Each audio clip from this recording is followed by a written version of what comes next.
So now we all know that for most people, the default pickup truck, the pickup truck that everybody trusts, the first choice that comes to most people's mind is probably the Toyota Hilux. And they have owned this market for at least a good 20, 30 years.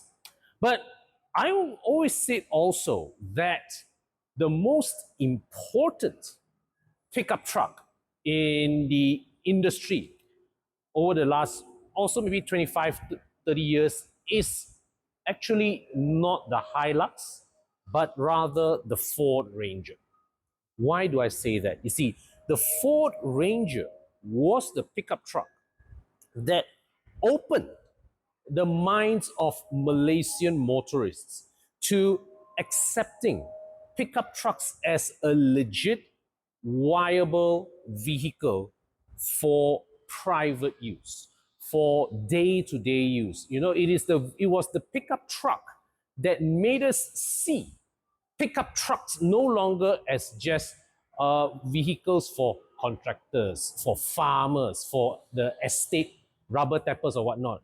It is the vehicle that got people thinking, okay, some people saying, hey, this is a lifestyle vehicle. It was perhaps the truck that got a lot of people into the world of four-wheel drives. And even today, right? Even today, most people still see, yes, when you talk about buying a pickup truck for hard use, for commercial use, most people look at the Hilux. Maybe now the D-Max is getting into a foothold. But for people who want pickup trucks, the subset of people who want pickup trucks for the look, for the gaya, they want a bit more rugged feel, but they still want the modernity of a passenger car. The first truck that comes to mind for most people is the Ford Ranger. So right next to me here is, I would say, one of the most important iterations of the Ranger. Why do I say that? You see, well, we all know that it was the Ranger Splash back in the late 1990s. That was the truck that opened up the possibility of private ownership of pickup trucks to Malaysians.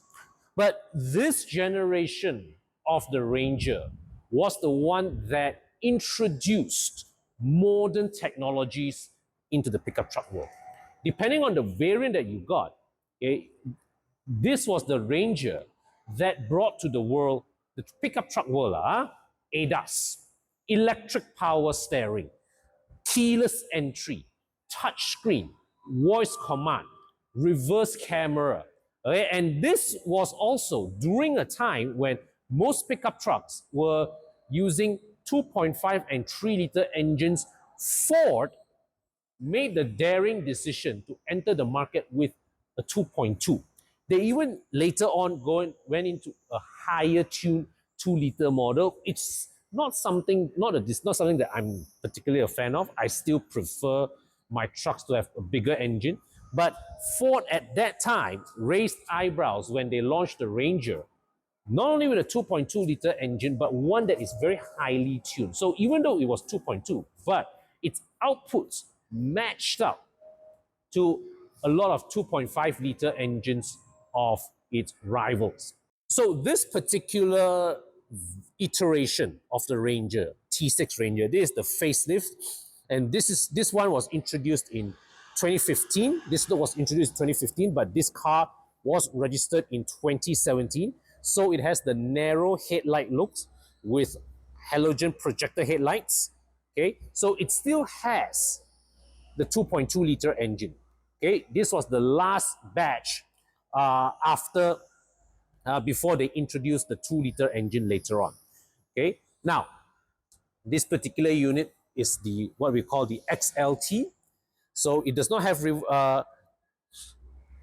keyless entry, but guess what? It does have reverse camera. This one does have reverse camera. Okay, and you can see from this example, okay, there are a few dings. Okay, you can see that here there's some dings here, there's this little ding here and all that. But you look at the condition of the paint. You can see that this is one of those cars that are well used, but at the same time, well taken care of. So one of the selling points of the Ranger is that it does have a very spacious cabin. So I'm 170 centimeters tall, and right here at the back, pretty good comfort. Okay, the seats is a bit upright, huh? But got good headroom above me, man. Okay, but nothing much here in terms of amenities to show off. So I will just go to the front. So look at this door lock and unlock button at the passenger side. Immediately, that's a big plus point. Now, mileage wise, 148,000 ringgit. This car has not been a garage queen, but for a pickup truck that the seller tells us that has been used for company, it's relatively good mileage. And you can see from the overall condition of the dashboard, right? This car has been used, but it's not been abused. So all the displays are in good condition. So this one still has a monochrome display. Okay, the switch gear are all still in good condition, right? There's no touchscreen here. Okay, this infotainment system is pretty old school, okay. But you do get Ford Sync, you do get voice command, and look at this. Okay, put into reverse. Such a cutie little reverse camera monitor. All right, so this is great, and I think for pickup trucks, a reverse camera, it's I would say essential. So down here, right, you can see USB port down there, two 12-volt sockets. Okay, and this space here is deep, so you can really throw your things inside here. Okay, and all this, everything here still feels very hardy. All right, the gear selector all still feels in good condition, and basically, it's a this is a cabin really that is being used and but hardly been abused. So let's scroll through. Okay, so you can see various functions of a chip computer, right? And so here you've got also the side mirror adjustment, and here the coming back to the infotainment system now. Let's come in here a bit. All right, so to navigate the screen, okay, this is the buttons to navigate the screen. So you can navigate the menu here, display settings, camera settings. All right, and what you can see here, sync settings, Bluetooth on, Bluetooth devices, master reset. So there's the OK button, and here these four are the shortcut buttons. So you can press cancel and come out here, right? So for what this is, it is a relatively sophisticated truck, even though probably not as chunky as that one out there, but that one costs right what 60 over thousand ringgit. This one is only asking for 43,000 ringgit, and seriously, this is a lot of truck for the money. Okay, so this is the engine bay, very nicely clean and detailed from the Charikas team here. So there are a few things in here that I don't fully understand what they are, but I can tell you that, well, that's the engine, it's the alternator here, air intake, massive air intake, man. It's like the air comes in from somewhere down under and goes in there, all right? And then here, battery fuse box. I really have no idea what this is. And then this here, this is the radiator, all right? So radiator and the fan inside there, coolant expansion tank. That over there is the brake master cylinder. And wow, so they've placed the ABS module. The brake master cylinder is all the way there, and they've placed the ABS module right here at the far side.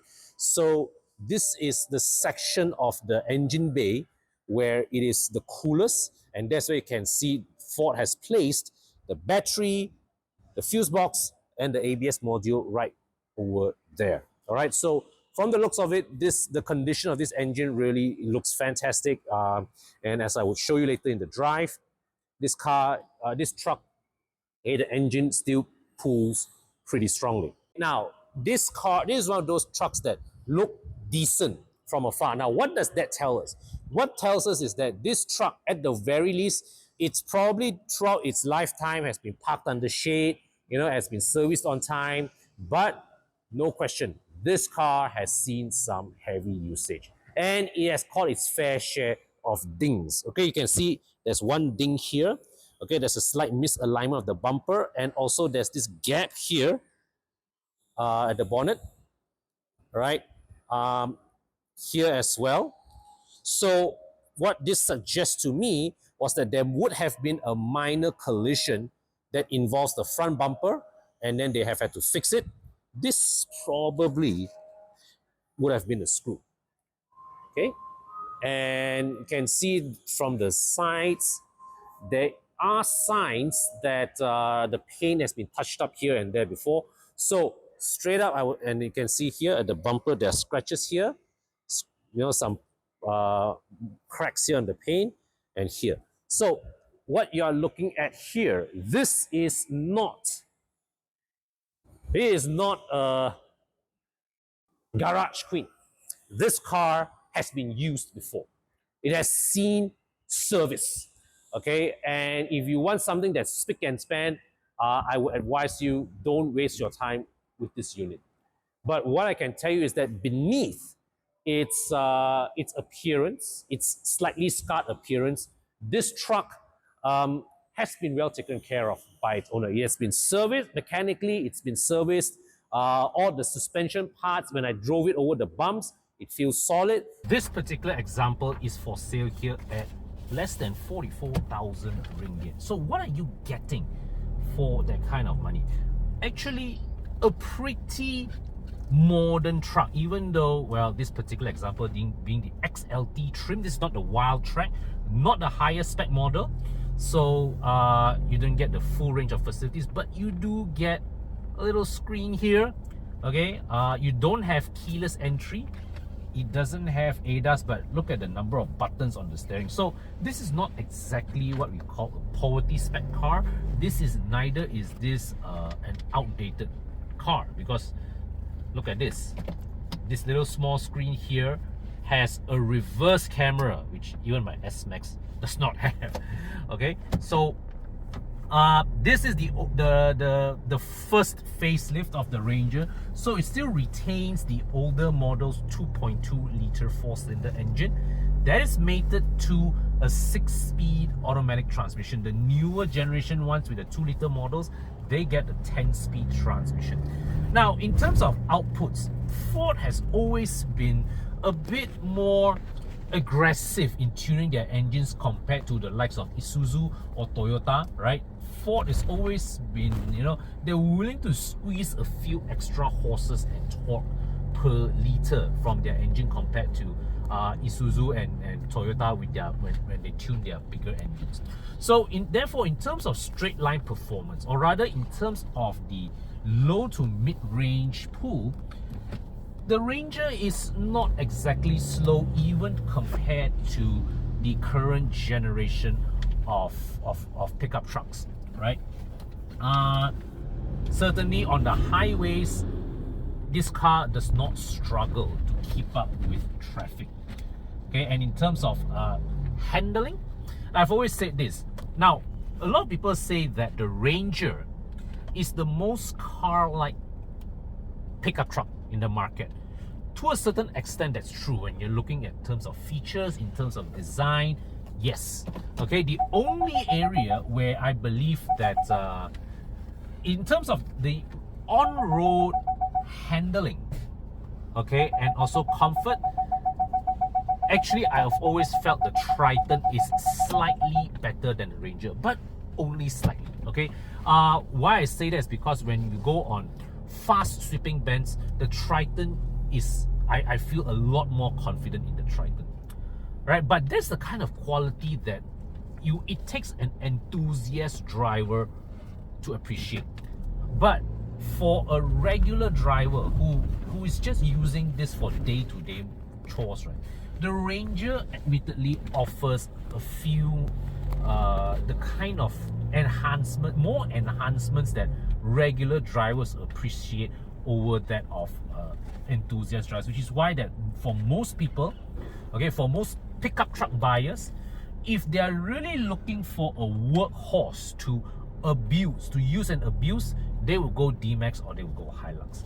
But if they are looking for something slightly lighter duty, the Ranger usually is the pickup of choice. And when it comes to toughness, right, actually Ford also builds the Ranger pretty tough. It's just that for a lot of people, the Ranger, they don't use the Ranger for heavy duty because in terms of maintenance costs, it's still a bit more expensive compared to the Japanese. But make no mistake, the Ranger also has that tough feeling. Okay, it has that feeling that when you drive it over bad roads, it inspires confidence. Now, there is one thing about driving pickup trucks that some of you may not fully appreciate. Most pickups have front double wishbone suspension, which is why and they have rear leaf springs. So as I go over these surfaces, right, always when you're in the pickup truck, the front really absorbs the undulations, all the bumps, the potholes super well. It is the rear that tends to bounce most of the time because the rear is stiffer. The rear is a leaf spring with a live axle. They need to make the rear really stiff so that it can take the heavy loads that you eventually load on the car, on the pickup bed. But yeah, I would say that I've driven a few units of the Ranger, and in my opinion, that this is going to be a 9-year example.